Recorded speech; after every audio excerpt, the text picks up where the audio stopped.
I'm Deborah Owens, America's Wealth Coach, and it's time to get wealthy.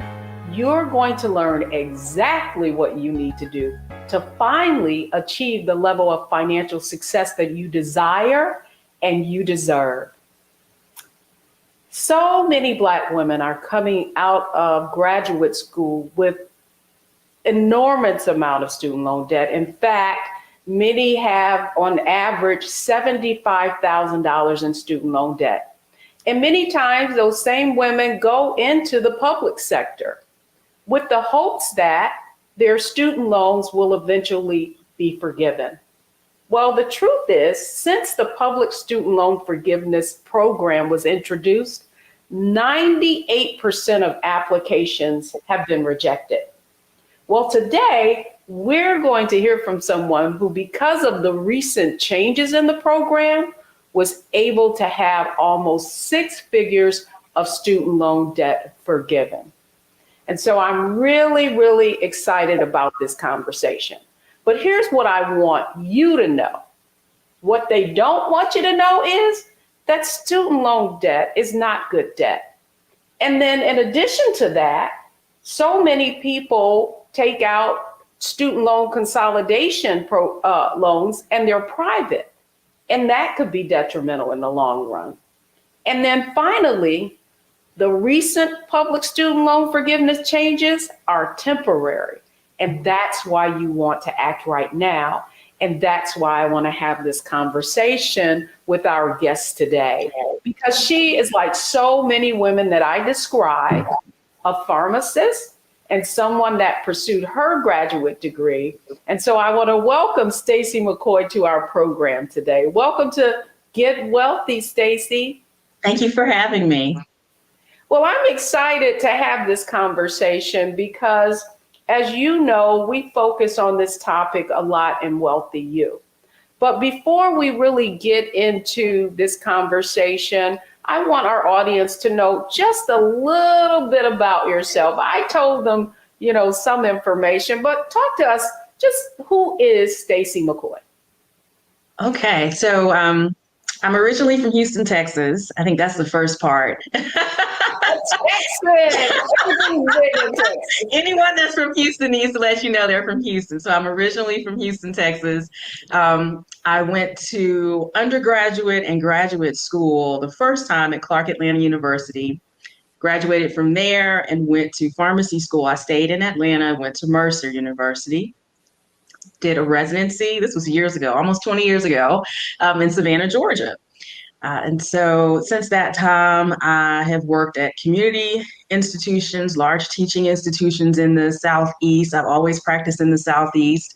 And I spent a great deal of my time working in the public sector, as you described, at a large institution or a large health system here in Northeast Florida. And I've since transitioned out of public sector into the private sector, which is where I really wanted to be and where I feel I really fit in and I can really shine now. So that's sort of me in a nutshell.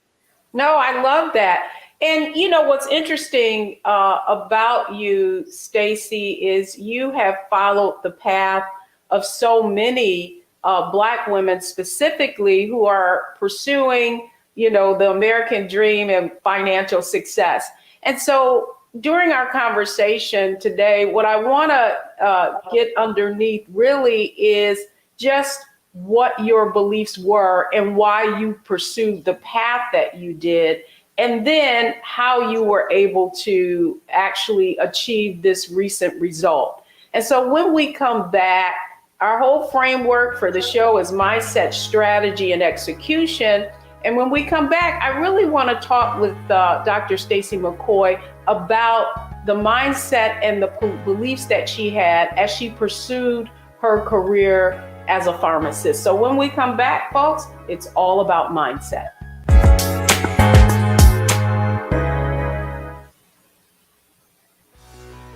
Let's be honest, as successful women, we're crushing it. Maxed out 401k and Roth IRA? Check. Aggressive savings and investments? Check.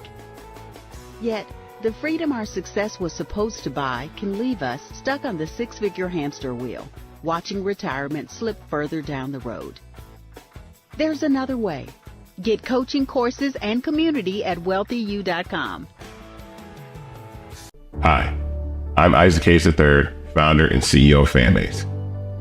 Fanbase is a free-to-download, free-to-use, next-generation social media platform that allows anyone to have followers and subscribers on the same page. Fanbase was built through investment dollars from equity crowdfunding from the Jobs Act. People just like you helped build Fanbase, and we're looking for more people to help build Fanbase. We are currently raising $17 million in a Regulation A crowdfund on Start Engine. We've already crossed $2.1 million, but we're looking to raise more capital from people just like you that deserve the opportunity to invest in early stage startups without having to be accredited investors. So right now, I'd like you to go to startengine.com/fanbase and invest. The minimum to invest is $399. That gets you 60 shares of stock in Fanbase right now, today. And then use Fanbase to connect with friends, grow your audience, and be you without limits.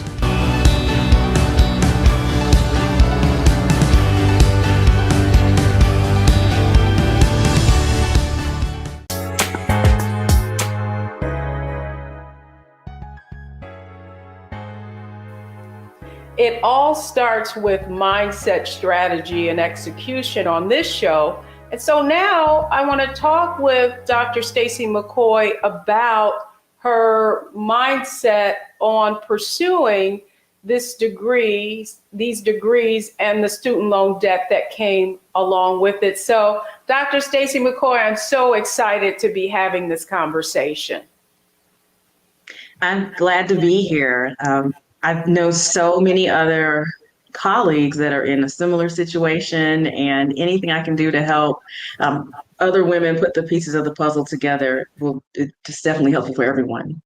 Yeah, so let's talk about mindset. Like, as you went to college, and I think what's really interesting, what you shared is that you were able to get your undergraduate and your master's degree without any debt. And so now you're about to pursue this 6 years in pharmacy school, and it's going to cost you. So did you know how much debt you were going to have to take on to obtain that the doctorate in pharmacy?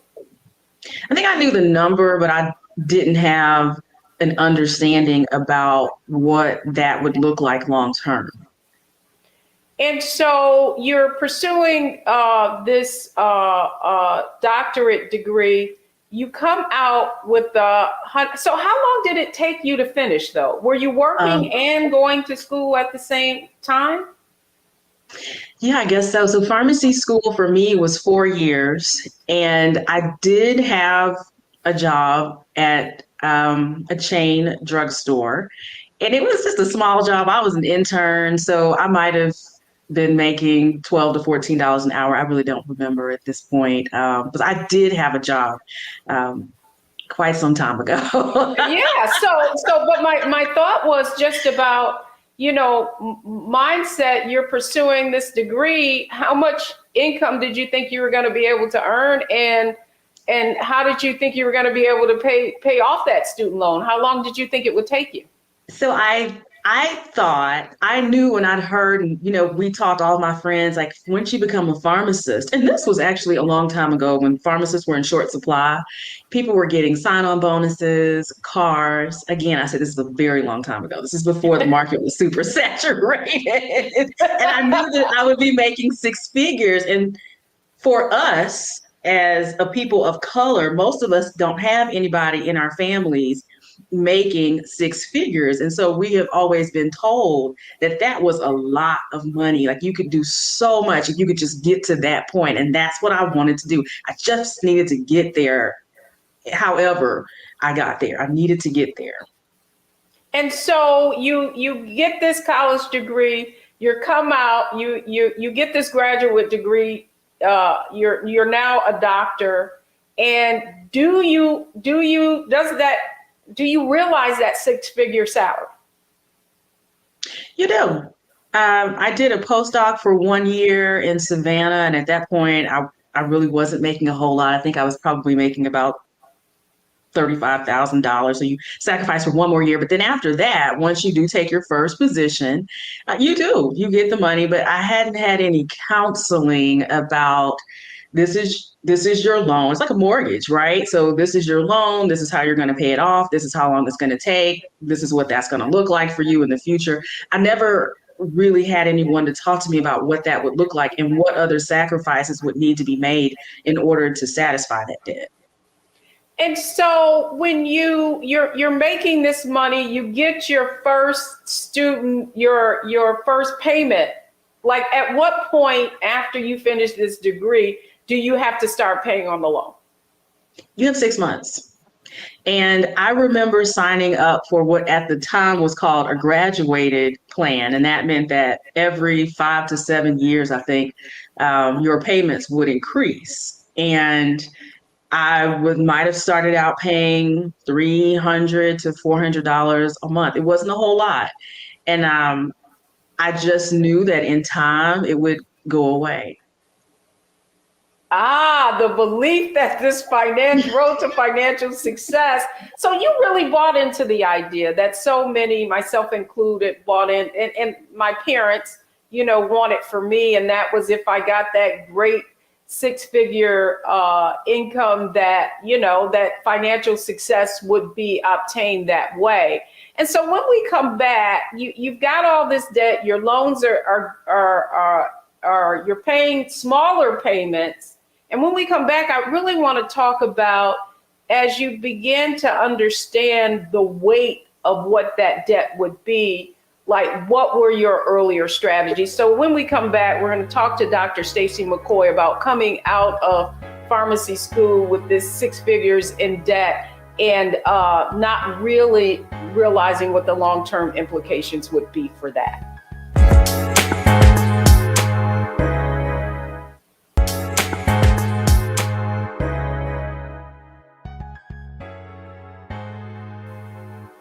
Welcome back. I hope you've been enjoying this conversation with Dr. Stacy McCoy. We've been talking about the fact that she, like so many Black women, pursued her graduate degree, came out with 6 figures in student loan debt, and the average is about $75,000 for most graduates.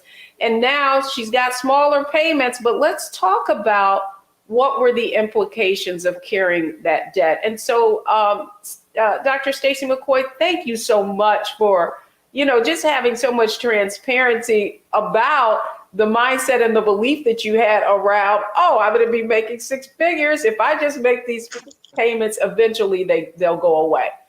So my question to you is, did it go away? Did you see your balance decreasing as you were making those, what would be smaller payments to service the debt? No, it felt like I was making a little bit of progress, but just as I started to get ahead, it seemed like the balance just kept growing and growing. And maybe 5 to 7 years in might have been the point at which I met you. I just felt like I was on a hamster wheel and there was nothing that I could do about it. And I had to make so many decisions. I was married. I wanted a house. I wanted a wedding. I needed to start working on my 401k and 403b and 457. So all these things became competing priorities. And I needed to figure out, well, whatever happened to those 6 figures? And why is this turning out the way that I thought it should? And that's about the time when I think I met you. So let's talk about, the strategy. Part of it too is you're making a fairly high income. So that means you're making a tax, you're in a fairly high tax bracket. My question to you is, and I often say that I think what happens is it's like a dream delayed. Because you're paying on this student loan debt, how did that prevent you from buying that first home and really fully contributing to your retirement plans at work? I think there became a point that I had to make a decision, and I actually made the decision to fund my retirement first. I had to make a decision. I was either going to pay the school loans, or B, max out my 401k, 403b, and then I even asked for a 457 and got it. So I had to make a decision, and that's what I chose, was to start working on my retirement as early as possible, and then find another strategy or figure something out so that I could work on the student loans later.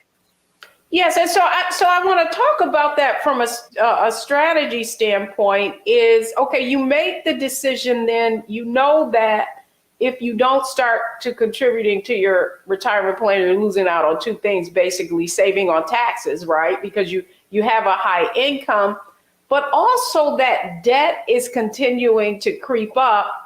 And so at this point, you came out with 100,000. Is your balance now above what you came out with, or are you also actually making a dent in it?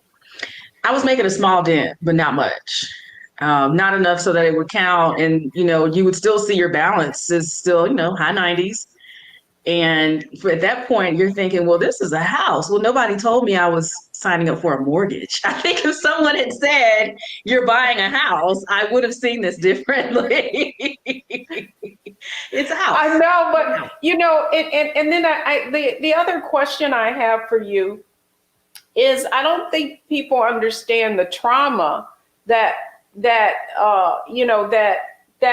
having all of this debt, like you said, a home, really impacts you. Talk to us a little bit about emotionally how you were feeling, and at one point, did you feel like you needed to create a sense of urgency around addressing that 800-pound, elephant in the room? I did. The longer this went on, the more anxiety I had around it. You literally feel as though like your chest is tightening, you can't breathe, you can't sleep at night, you have to find a way out. Like you don't have that peace of mind, and peace of mind is really priceless. So I think that it contributed to my anxiety. And to your point, people who are higher income earners who are paying student loans, whether you're paying $300 a month or eventually I got up to $1,700 a month. We don't get tax breaks for that. Wait a minute. Hold that for just a minute. You were paying $1,700 a month on your student loans? Yes. And I know other people who are paying more than that, $3,000 to $4,000 a month just in student loans, just depending on, how your situation turned out. It's not uncommon at all. You did all the right things. You have your doctorate in pharmacy, you're working, you're making an income, and yet it's almost like you're in the same boat as someone who's making a lot less and not doesn't have this student loan debt. So my next question to you, and I know so many people listening are going to want to know, you know that you've delayed the debt, you've made your 401k a priority. When did you finally obtain some kind of strategy to get this debt paid off? I enrolled in public student loan forgiveness. As soon as the program came out, I went to start working so that I could get that. So I was already in the public sector, and that was 2007. I'd say probably close to 10 years had passed. And at this point, it's already 2017. I've done my 10 years. I've made my 120 payments. I should have qualified and have been forgiven, but I was in that 98% of folks that just weren't being forgiven for whatever reason, whether it was a comma on the application, or in my case, I was in such an older program that I just wasn't qualifying, and that was never explained. So through your Wealthy You, I'd met Dr. Tisa Silver Kennedy, who helped me create a strategy so that I could finally get free and get from underneath all this debt and begin working towards a solution. So talk to us about, to come up with this strategy. Now, you did everything you were told to do. You were in the public service, in the public sector. You applied to the student loan forgiveness program. I just don't understand. You made the 10 years of payments, right? And did they ever give you a reason why your application was rejected? It was rejected multiple times for multiple different reasons. And I think that other students who are in this situation, and we know that there's over 500,000 people that are in the same situation. The very last time it was rejected was because, according to their records, and you're not privy to those, and up until I'd say the last 6 to 9 months, you weren't really privy to their records. You don't know where you are, what you're standing, how far along are you, how many payments do you have left, how do you qualify, how do you get out. So according to them, I'd only made 119 payments before switching from public sector to private sector. And at that point, they said, hey, listen, we just need you to be back in the public sector for another month. Well, I'd already gone on and moved on with my career to private sector, which is where I know I do the best work. And so I actually took on a second job, and I actually worked a private sector plus a public sector while awaiting to get approved. And so I had 2 jobs for an entire year, hoping, that was part of our strategy, hoping that my paperwork and everything would finally get approved, even though according to them, it was really only a month that I needed. I actually ended up working an additional 12 to 13 months public sector to make sure that I would not be rejected again. Well, it's interesting. So you come on now. You're a doctor, you're working full time in the private sector, and you actually had to go get a part-time job in order to now qualify for loan forgiveness. Oh my goodness. And did you learn that as a result of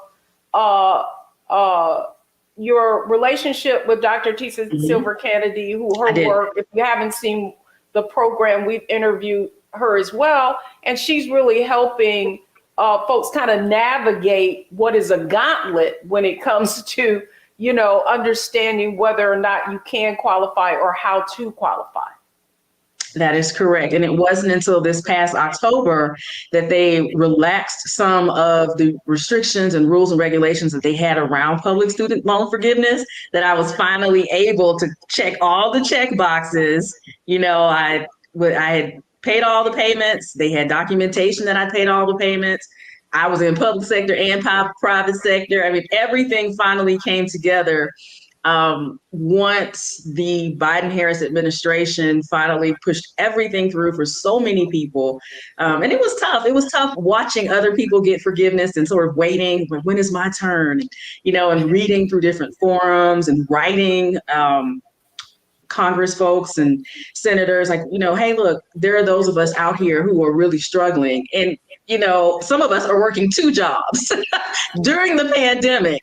And so it was not easy, but it was definitely worth it. Thank you, Stacy, because what I want people to understand is how difficult this is for far too many people. That number, 500,000 people, who've been rejected and who are waiting to have their loans forgiven. When we come back, I want to get into, we talked about mindset, we talked about strategy, and you actually reaching out to someone who was able to give you the ins and out. When we come back, though, I think it's important for people to understand exactly how you executed on this strategy and then were able to become one of those people who received notice that your student loans were forgiven. So don't go anywhere, folks. We'll be right back. Pull up a chair, take your seat. The Black Tape with me, Dr. Greg Carr, here on the Black Star Network. Every week, we'll take a deeper dive into the world we're living in. Join the conversation only on the Black Star Network.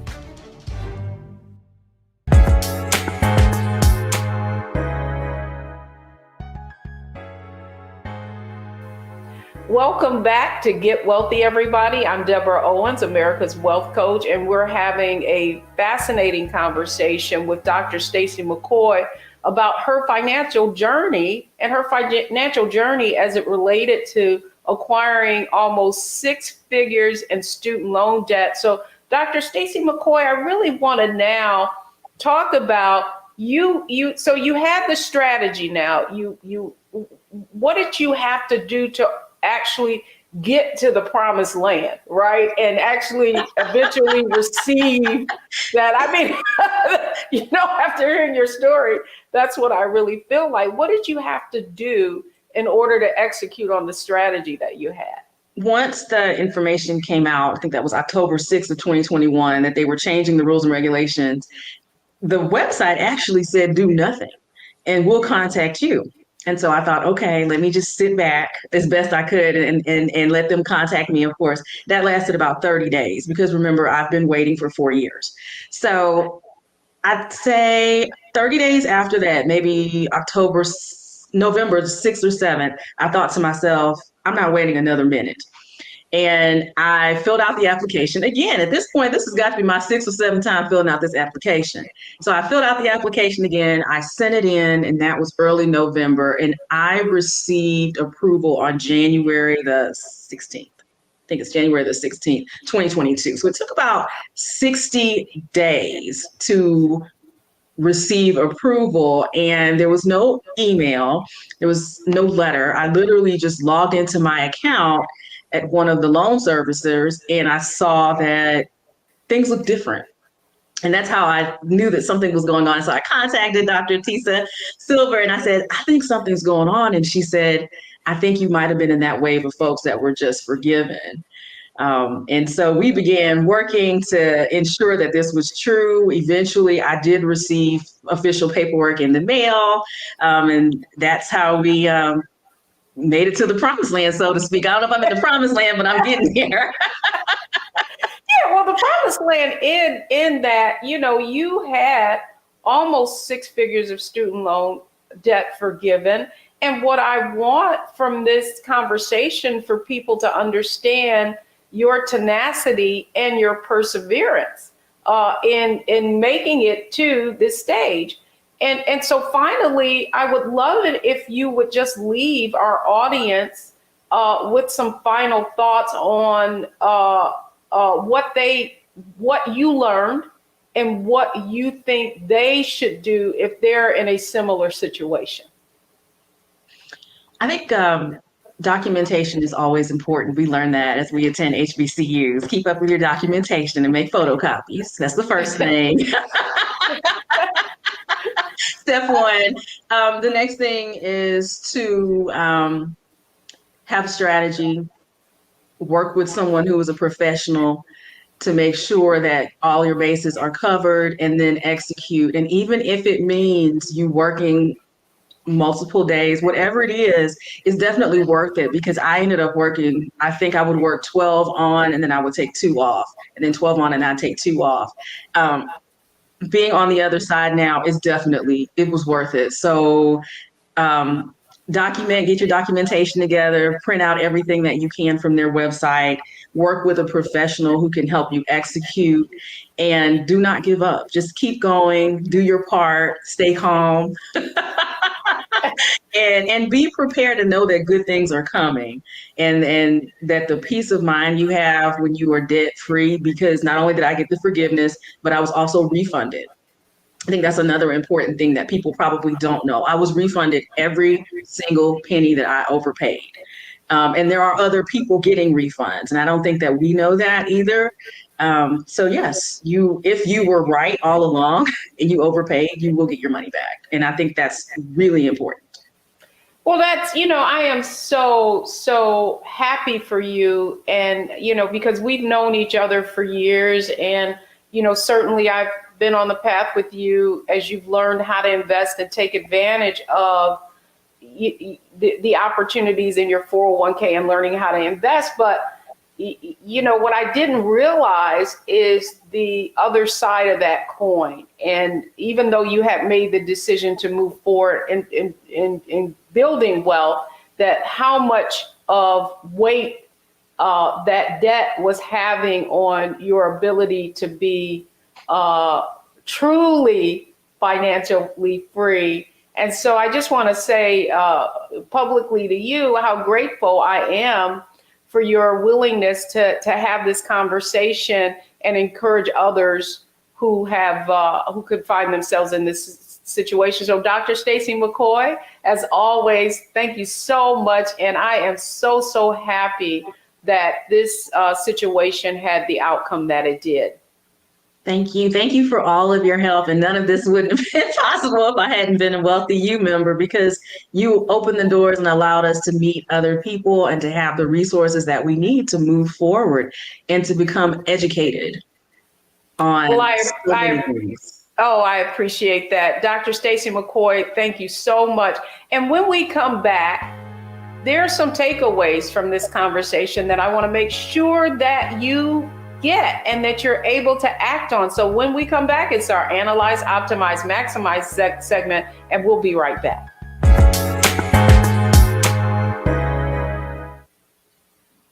I'm Deborah Owens, America's Wealth Coach, and my new show, Get Wealthy, focuses on the things that your financial advisor and bank isn't telling you, but you absolutely need to know.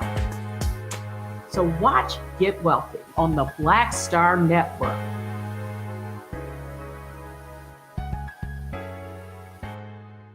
In 2016, Donald Trump said he would choose only the best people to work in his White House. Now those people have a warning for America. Trump is not fit to be president again.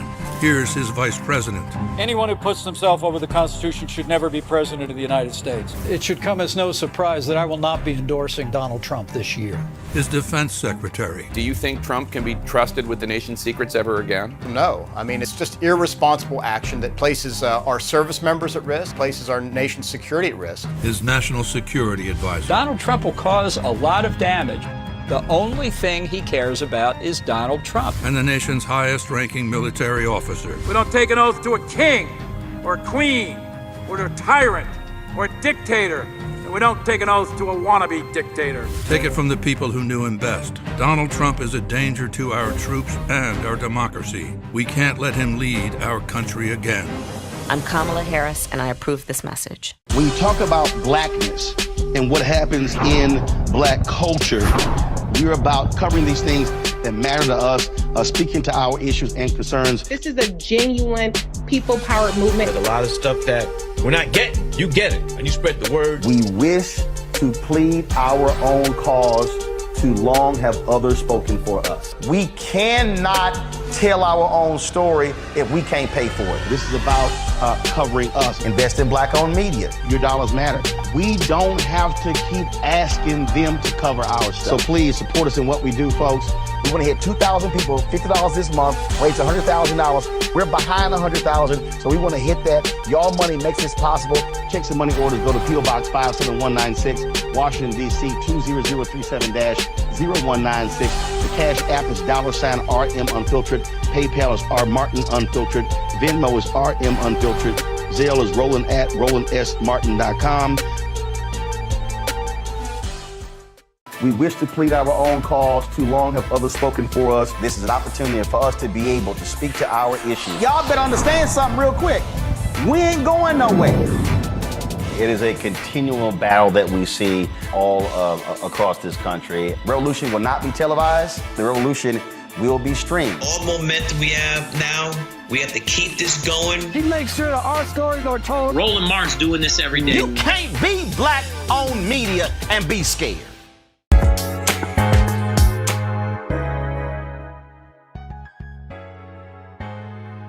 Welcome back, everyone. So let's just review what you learned in this conversation.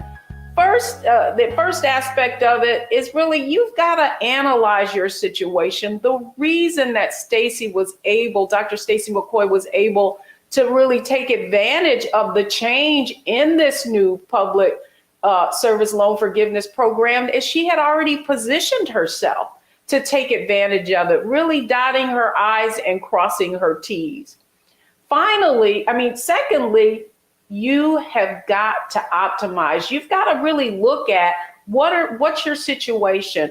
With Stacy, she found out that she really would have been denied again had she not found that other opportunity and put the time in to make sure that she had been in public service the amount of time that she should. And then finally, one of the things I thought was just so revealing about what she said was, even though they told her, sit back and wait, and she'll be notified, she didn't. She investigated further. So if you want to achieve the level of financial success you desire and you deserve, you have got to take action. Here are the 3 takeaways from today's program. First is, what you need to understand is that those payments need to be in a direct federal student loan. So depending upon what your situation is, you want to see how you can make that happen. Secondly, what you heard Dr. Stacy McCoy said is that you had to have 120, that's 10 years, 10 times 12 months, qualifying payments, meaning that you were employed in the public sector. And then finally, those payments must be made while you're in a qualifying job, which is why she had to work those 2 part-time jobs. So here's what I want to leave you with. Knowledge is not power. Knowledge correctly applied is. I'm Deborah Owens, America's Wealth Coach. Thanks for joining us on Get Wealthy, and hopefully you gained some knowledge that will finally allow you to achieve the financial success you desire and you deserve.